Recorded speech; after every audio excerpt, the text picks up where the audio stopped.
Right now, Pittsburgh's best sports show is about to begin. Call us or tweet us. We've got things to talk about on the Ireland Contracting Nightly Sports Call. Good evening, everyone. Welcome inside the Fan Cave. This is the Ireland Contracting Nightly Sports Call. We do this program 7 nights a week, so don't be a stranger. Call us on the hotline, which is 412-575-2600. Bob Pompeani riding with you until 11 o'clock tonight, so call. Let us know what you think about the events of the day, the week, what have you. A lot going on, as always. The Pirates were down in Miami, and they lost 3 of 4. Completely opposite of what happened last year when they swept the Marlins in a 4-game series en route to a 9-2 start. Well, this season has been plagued by a lot of the same things we saw at the end of last season, which is bad bullpen execution, starters who don't go deep enough in the games. I realize this is only 4 games start of the season, but still, generally speaking, what we see now, managers go to the bullpen very quickly, and what that does is makes a pitching staff tired. It's overusing it. It leads to ineffectiveness. That's not to make excuses for them, but it doesn't help the situation. Also, runners in scoring position. The Pirates 1 for 9 in their first game of this series. They went 3 for 18 on Saturday for the series, 8 for 40. That's a 200 paltry batting average with runners in scoring positions. A lot of it was made possible by them stealing bases. I think they had 15 or 16 stolen bases in this 4 games. When you do that, you should be able to score more runs than they did, and they did not. So that allowed the Marlins to be in games, and then we saw fundamental breakdowns all over the place. In the outfield, misjudged fly balls by O'Neill Cruz, overthrowing cutoff guys, bad base running, as we saw today by Ji-Hwan Bae, and there have been other instances in this series. Just everything that probably could go wrong went wrong. That's why you see 3 walk-offs.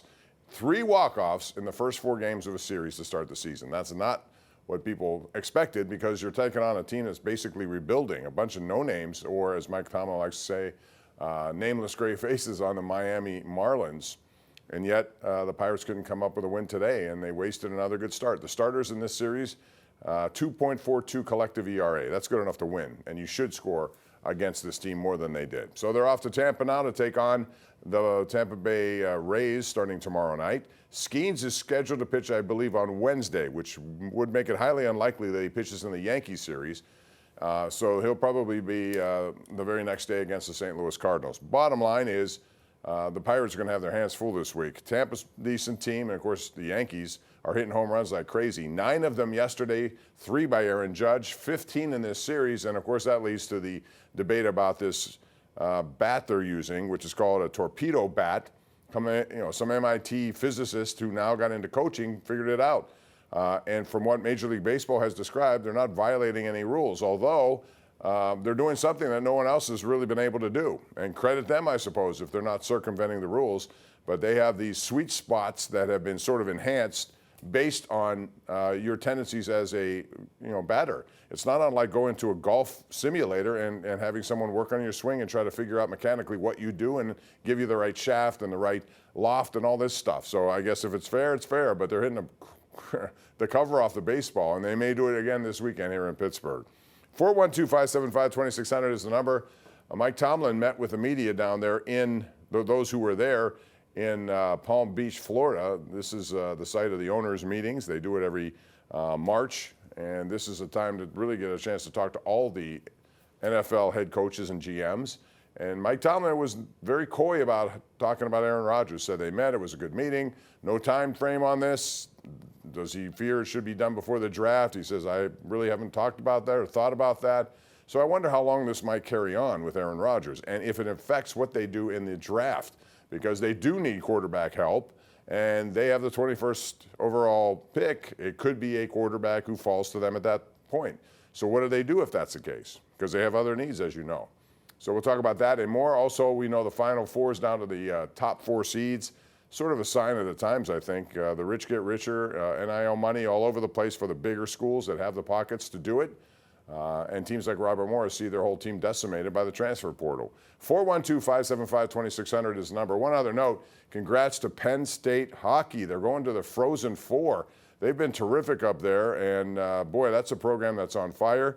This after the wrestling team with K.L. Sanderson leading the way won 12 of 14 national championships, and they were just dominant again this year. So things are looking good up there at Penn State University. We'll up the phone lines. It's 412-575-2600. Call, air your opinions. We do it, like I said, 7 nights a week. This is the Ireland Contracting Nightly Sports Call. We're live on KDKA Plus and 93.7 The Fan.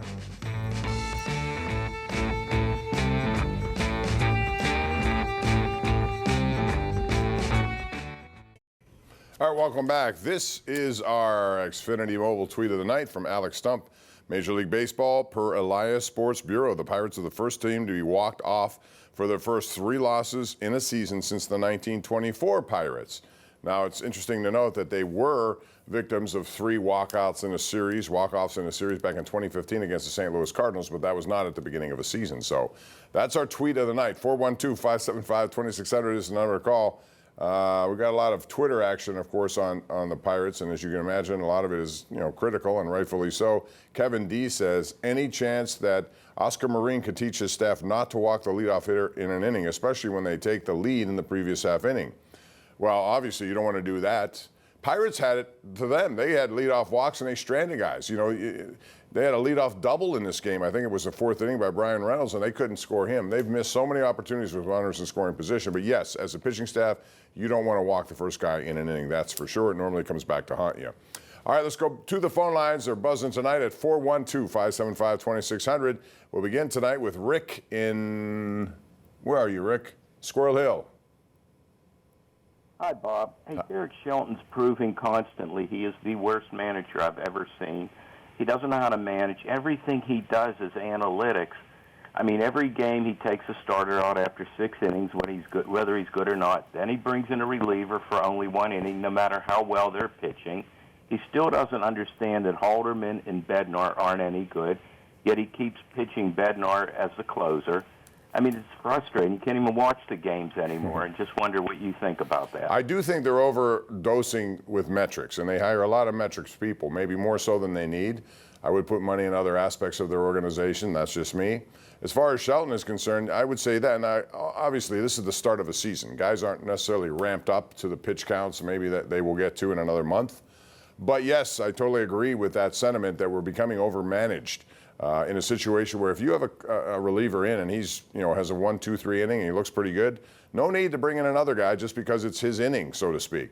I agree with that. And I think with Bednar, he better get it straightened out pretty quickly. I really still like his stuff, but man, he's been all over the place. And Halderman today on that 1-2 pitch, if you look at where Endy Rodriguez was to Conine, Griffin Conine is a good fastball hitter, especially up. That ball was supposed to be lower. He missed badly up in the zone, and he went right with it to left field for the home run that tied the game. So those guys are struggling to this point. Both have very good stuff. It's about location. It's about command, and they haven't had it so far. So, they have a lot of lefties in their bullpen. I imagine they're going to be – but to your point, yes, they're overusing them, and just because you get an inning doesn't mean you can't expect 2. If he's going well and only 8 pitches to get out of an inning, whoever it may be, leave him in there for one more time. I don't have any problem with that. Let's go to Jack in Mount Lebanon. Joins us right now on the hotline. Hey, Jack. Hey, hi, Bob. How you doing tonight? Good. What's going on? Not much. Hey, with this Crosby, he's 38 years old. Why don't the Penguins get a Bob Battleship Kelly to protect him? Well, I mean, the days of getting those kind of players just for that. They had one here in Ryan Reeves, but it doesn't have to be a Bob Battleship Kelly. It has to be somebody on that team who just wants to respond to his captain. He got into it with Anton Zub today, and he was all alone doing it, and nobody really came to his aid there. And I agree generally with that sentiment, but you don't need that sort of player. You just need people who are going to come to the defense of the captain. And he was terrific today in so many areas. Little things that make such a big difference. Steals that lead to scoring opportunities. He drew the penalty that got them to a power play in overtime. So 4-on-3 instead of 3-on-3. And what happens? He gets the game-winning goal. So Sidney Crosby at year 20 is still doing things that make me think he could play for at least another 5 years if he wants to, because he keeps himself in maniacal shape. 412-575-2600, the number. Let's go to Mike in Newcastle, who joins us right now here on the Sports Call. What's up, Mike? Hey, Bob. How you doing tonight? Good, thank you. It's already 4 games into the season. We're already starting to get irate about everything. This team. But what really made me mad today, they put G1 Bay in a pinch run. and his job on the team is to be a speed guy, and he has no clue how to run bases. How is that possible? It's just crazy. I didn't understand what he did either, because he had a couple of good leads that he stopped and went back to first on what you thought was going to be a steal situation. They have had so many steals in this game, and the catcher was one of the worst, if not the worst, in throwing out guys last year for Miami. So they ran all over the place in this series. That's a time where you should have done it, and then he hesitated a couple of times. And then he's trying with 2 outs on a ball in the dirt to try to get to third. You got to be absolutely sure that you're going to get there. You don't want to be the third out of an inning in any inning, but especially the 8th inning when you're involved in a 2-2 game. They wasted an opportunity there. So, yes, I don't know if I'd keep him around. Quite frankly, I was surprised he made the roster. Let's go back out to Chuck in Uniontown. Hello, Chuck. How are you tonight? Good evening, Bob, and thanks once again. Just wanted to know, if the Pirates get to between 5 and 10 games below 500 before April was over, do you think there's any chance that Shelton and/or Sherrington will get bounced? I would say probably not to that, Chuck, only in season, but I think at the end of the season, this is year 6 after all. They'll have to look at a real deep dive into this organization, and it starts with the top, quite frankly. Bob Nutting has got to invest more into they have to have something more to work with. If you're limited in what you can do there, that affects the GM, it affects the manager for sure. If you're not developing, and that's more on the GM and the system and the scouts and the people and the coaches he has, that's the other thing. You got guys in your system, you expect some productivity for some of the guys you've drafted over the years. And we really haven't seen many of those kind of situations, short of Paul Skeens, who was a lock kind of guy, but even Henry Davis, you got to see more. Now, they seem to be optimistic that he's making advancements in his defensive game. But you got to have development internally if you're not going to spend money. If you spend money, you can cover up for some of that. But if you don't, you better get it from within. And if you don't, you're going to be in big trouble, and they could be as well. Josiah is down in San Antonio, Texas, and he's on the sports call right now. Go ahead, Josiah. Hey, Bob, just a couple quick points. I know you're tired of me bringing this man's name up, but I just have to say it. I just wish that they go out, sign Flacco, start him, and if they're lucky in the draft, maybe Jalen Milroe can fall into their lap. But let me ask you this, too, real quick, with the running back situation. I hope they learn their lesson, and I hope they don't go out and try to get like a top-tier running back, because I got a feeling that they may have that trick up their sleeve, too. I agree with you. I hope they don't do that. As far as Jalen Milroe, he's a tremendous athlete. Whether or not he's an NFL franchise quarterback, I do not know.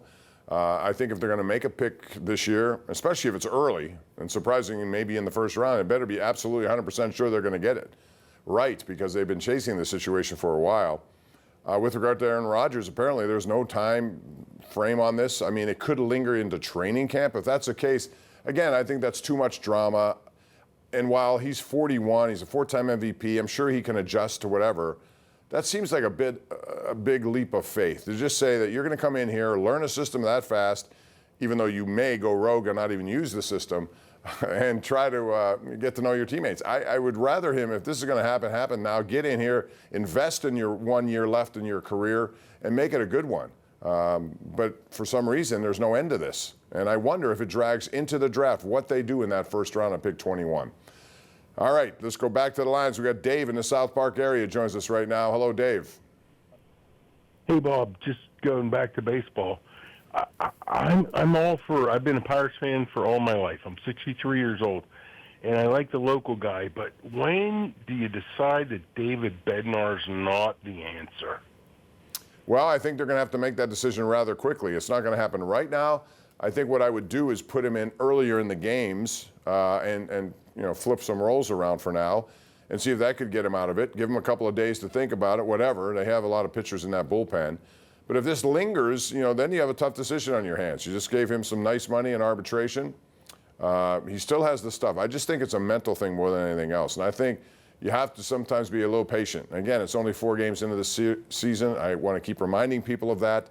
We saw last year them go 9-2, and people thought, oh my goodness, this could be a playoff team. We saw 2 years ago the Pirates went 20-8 to start the season.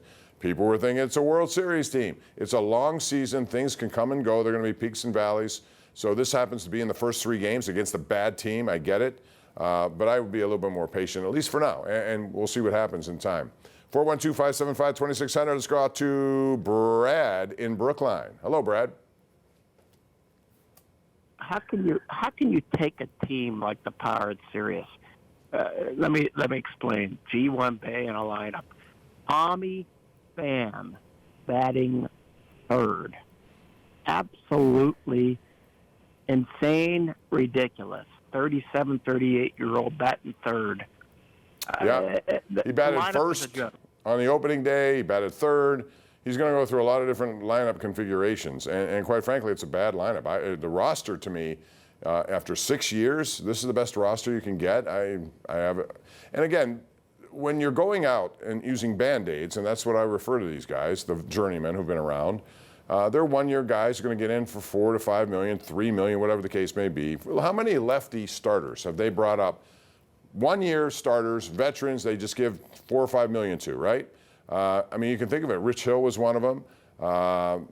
Who was the other one? Martin Perez was one of them. You go back to these lefties I'm talking about. Anderson was one of them. And now you have Heaney. They're like recycled guys coming in every year, 1 year contracts. That's it. And the veteran outfielders that you bring in, or first baseman, also get 1 year contracts. What was the last multi-year deal they ever gave to a free agent? It wasn't happening 9 years ago, 2016. You got to make better financial decisions and choices if you don't have guys developing in your system. And right now they don't, quite frankly. They need more of it. 412-575-2600. We need to take a break. Bob Pompeani with you until 11 o'clock. Join us tonight for the #1 Cochran Sports Showdown. That's on after the late news, KDKA-TV. A lot to talk about. We'll be right back. Well, the Yankees have put themselves on the record book. 15 home runs in the first 3 games of their season against Milwaukee. Got an easy sweep. 9 home runs yesterday as they banged out 20 runs. 3 of those 9 were Aaron Judge. Today, Judge hit another. He has 4 home runs already, and the Pirates are going to see this team coming up next weekend in Pittsburgh. Now, the controversy today, and this is going to be one of the things we talk about tonight on the #1 Cochran Sports Showdown with Mike DeCourcy, Brian Batko, and Jeff Hathorn, is what's called torpedo bats. That is, an MIT physicist came up with some way of creating kind of a different looking bat, bigger sweet spot based on the mechanics of your swing. Apparently it doesn't violate anything in Major League Baseball rules when it comes to bats, and so therefore they're ahead of things, and nobody else is following suit. Maybe a smaller market team should have thought of something like that. Whatever the case, how about this? Dan Zangrilli with a tweet. He says, David Bednar in his last 25 appearances dating back to last July, 7.66 ERA, 19 earned runs, and 22 innings pitched. Not good. They need to fix it. He needs to get better quickly. That's going to do it for us. Thanks for joining us. I'm Bob Pompeani. We'll be on the air tonight, a little late tonight. So join us after the news for the #1 Cochran Sports Showdown. Good night.